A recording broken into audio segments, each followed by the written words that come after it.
আপনি একজন ব্যাংকার হিসেবে ব্যাংক সেক্টরকে ভালো করার উদ্দেশ্যে বা ভালো হবে এরকম উদ্দেশ্যে আপনি আগামী কী ধরনের রাজনৈতিক দলকে আপনি প্রেফার করেন? আচ্ছা, অ্যাজ এ ব্যাংকার হিসেবে একটা রাজনৈতিক দল হওয়া শুধু সুশাসনের উপরে দিতে হবে, যেটা আসলে ব্যাংকিং খাতে যেন আর কালো বিড়াল থাবা না দেয়।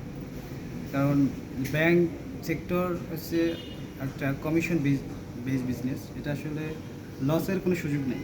যে ব্যাংকে ঋণ খেলাপি, তারপরে আমরা এমন সেক্টরে ঋণ দেওয়া হয় যে আসলে সেটা সঠিকভাবে যাচাই হয়েছে কিনা, বা যেটা আসলে খেলাপি হবে বা হতে পারে, রিস্ক ম্যানেজমেন্ট যেটা আর কি, এটা সঠিকভাবে মূল্যায়ন করতে পারলে ব্যাংক আর খারাপ হবে না।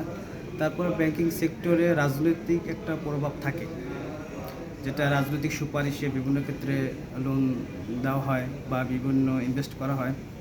এটা যদি না থাকে, আশা করা যায় ইন ফিউচারে ব্যাংকিং সেক্টর ভালো হবে। আর ব্যাংকিং সেক্টর ভালো করার জন্য একটা রাজনৈতিক দল উচিত এরকম যে রাজনৈতিক সুশাসনের উপর প্রতিষ্ঠিত হবে। রাজনৈতিক ব্যাংক খাত রাজনীতি মুক্ত থাকবে। যখন ব্যাংক খাতে রাজনৈতিক প্রভাব বিস্তার করবে, সেই ব্যাংক খাতে ঘুরে দাঁড়াতে পারবে না।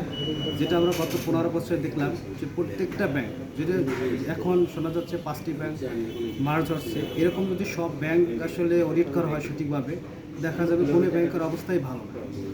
এর প্রধান কারণ হলো প্রত্যেকটা লোন বা প্রত্যেকটা ব্যাংকে রাজনৈতিক একটা প্রভাব ছিল, যার কারণে ব্যাংকিং সেক্টরটা খারাপ হয়েছে। আমরা আশা করি যে সামনে যে রাজনৈতিক দল আসবে, আমাদের যে রুলস অ্যান্ড রেগুলেটর বডি আছে, তারা এই খাতটা দেখভাল করবেন যেন রাজনৈতিক প্রভাব যেন কখনো ব্যাংকিং সেক্টরে না পড়ে। আমি এটাই আশা করি যে সামনে রাজনৈতিক দল ব্যাংকিং বা অর্থনৈতিক খাতটা ঠিক রাখবে। ধন্যবাদ আপনাকে।